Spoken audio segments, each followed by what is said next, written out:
ঈদ এলেই বাড়ে দুর্ঘটনার সংখ্যা, হতাহতের সংখ্যাও বেড়ে যায়। শুধুমাত্র এবারের ঈদে আগে ও পরের 12 দিনে 337টি সড়ক দুর্ঘটনায় মারা গেছে 3 শতাধিক মানুষ।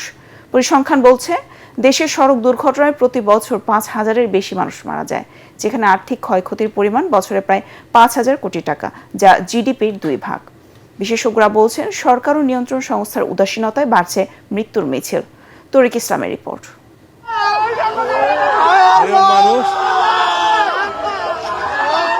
ঈদের সড়ক, রেল কিংবা নৌপথে দুর্ঘটনার এমন চিত্র যেন নৈমিত্তিক ব্যাপার।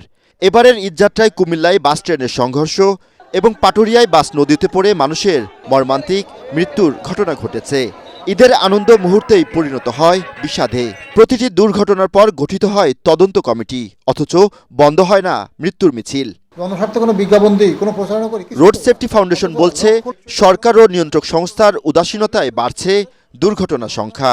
বাংলাদেশে মেয়াদ উত্তীর্ণ যানবাহনের মোটরযানের সংখ্যা আছে 5 লক্ষ। এর মধ্যে 70,000 বাস এবং ট্রাক আছে এবং এইগুলোর 70% আবার চলাচল করে। এখন এই সমস্ত যানবাহনকে সড়ক থেকে প্রত্যাহার করতে হবে, চলাচল বন্ধ করতে হবে। এগুলো খুব কঠোর সিদ্ধান্ত নিতে হবে সরকারকে। কিন্তু সরকার যখন সিদ্ধান্ত গ্রহণ করে তখন পরিবহন মালিক সমিতি, শ্রমিক সংগঠনগুলো আপত্তি জানায়, তারা বাধা দেয় এবং সরকার নথি স্বীকার করে। কিন্তু নথি স্বীকার করা তো সরকারের কাজ না। এদিকে সড়কের বিশৃঙ্খলা রোধ ও দুর্ঘটনা কমাতে সরকারকে কঠোর হওয়ার পরামর্শ বুয়েটের বিশেষজ্ঞের। দাবি জানান স্বল্প ও দীর্ঘমেয়াদী পরিকল্পনার। আমাদের কোনোভাবেই ঝুঁকির সাথে আপোষ করা যাবে না। গণপরিবহনের সংকট আছে বলে আমি অনুমোদন দিব লক্কর চক্কর বাস, আবার বলবো দুর্ঘটনা কমাবো, এটা কিন্তু পলিসির সাথে সংঘর্ষ হয়ে যাবে। আমি বলবো এখন থেকেই সরকার প্রশাসনকে অভিযান চালাতে হবে। ঢাকার আশেপাশে যত ওয়ার্কশপ আছে কোথাও যেন লক্কর চক্কর বাস ঠিক করার সুযোগ না পায়, এটা বন্ধ করে দিতে হবে।